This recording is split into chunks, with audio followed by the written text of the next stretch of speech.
At first glance, the toxic jungle looks like the end of the world. A forest spreading across the planet, poison in the air, giant insects moving through the trees. Entire civilizations have collapsed trying to survive it. So when people first watch Nausicaa of the Valley of the Wind, the assumption feels obvious. The forest must be the disaster. But the deeper you look at this story, the harder that idea becomes to hold on to. Because the toxic jungle might not be destroying the world. It might actually be saving it. And the more you explore this story, the more complicated that idea becomes. Especially once you realize something important. The movie is only part of the story. Before the film ever existed, Hayao Miyazaki had already begun drawing Nausicaa of the Valley of the Wind. The manga began in 1982. And the film was released on 1984. But Miyazaki continued writing the manga for more than a decade afterward, which means the movie really tells only the beginning of the story. The film introduces the world, a poisoned planet, ancient wars, human civilizations clinging to survival. But the manga expands everything. The politics grow more complicated, the characters evolve, and the questions at the center of the story become much deeper. It stops being a story about surviving the forest and becomes a story about understanding the world humanity created. Most people in this world understand the toxic jungle in the same way. It's poison. It spreads endlessly. And the only way to survive is to destroy it before it reaches you. From their perspective, the fear makes sense. The air will kill you. The spores suffocate entire cities. And the insects are enormous. Imagine trying to understand a forest while wearing a gas mask. Everything begins to look hostile. Everything feels like a threat. So kingdoms burn the jungle whenever they can. Weapons are built to destroy it. And generation after generation grows up believing the same thing. The forest is the enemy. But there's one character who sees something completely different.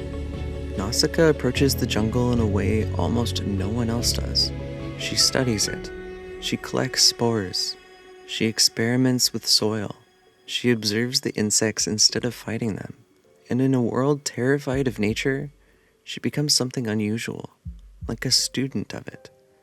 If most people treat the forest like a battlefield, Nausicaa treats it like an ecosystem. She wants to understand what the forest is doing, why it's spreading, why the insects behave the way they do, and slowly she begins to notice something that changes everything. The insects aren't monsters. They're reacting. They respond to danger. They defend the forest. And they behave more like animals protecting their home. Which leads to a realization. The forest isn't acting like an invading force. It's acting like a system. This is something Miyazaki returns to again and again. Nature isn't just scenery in his films. It reacts, it responds, it pushes back when balance collapses. And you can see it clearly in Princess Mononoke, where the forest begins resisting industrial expansion. Animals grow violent, spirits awaken, and the forest itself begins defending its existence. And some stories outside Miyazaki explore similar ideas too. In The Lord of the Rings, the Ents eventually march to war after watching their forests disappear. For years, they remain silent, until the destruction becomes impossible to ignore. Different stories, different worlds, but the same quiet idea appears again and again. Nature isn't passive. Eventually, it answers back. In Nausicaa, that response takes a strange form, a forest spreading across the planet. Eventually, Nausicaa discovers something hidden beneath the toxic jungle. Deep underground, the soil is clean. The water is pure.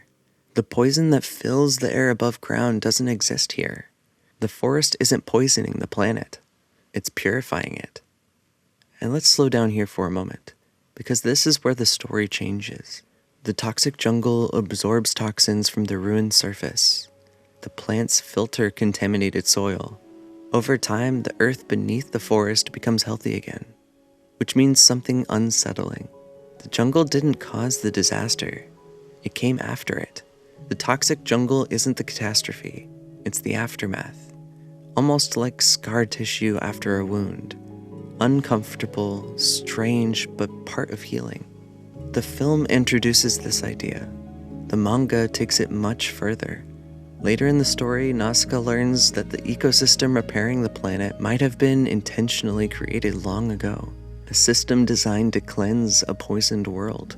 Plants capable of filtering toxins, insects that protect the ecosystem, the forest itself acting as a planetary recovery system, which raises a difficult question. If the world humanity once destroyed is being rebuilt, who decides what the future should look like? And later in the manga, Nausicaa discovers preserved humans from the ancient civilization. Their plan was simple: wait until the planet is clean again, then return and rebuild the old world. But by the time Nausicaa finds them, the world has already changed. New ecosystems exist, new life has emerged, and suddenly restoring the past becomes something far more complicated, because rebuilding the old world might mean destroying the new one. When Nausicaa finally understands the system meant to restore the past, she makes an unexpected decision. She refuses to restore the old world. Instead, she allows the future to remain uncertain, because the world has already moved forward. Trying to recreate what existed before would erase everything that has grown since then. The story stops being about fixing the past and becomes about accepting responsibility for the present.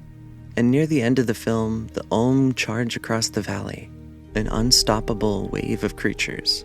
The moment everyone feared, but then something unexpected happens. Nausicaa steps forward. She places herself between the people and the creatures.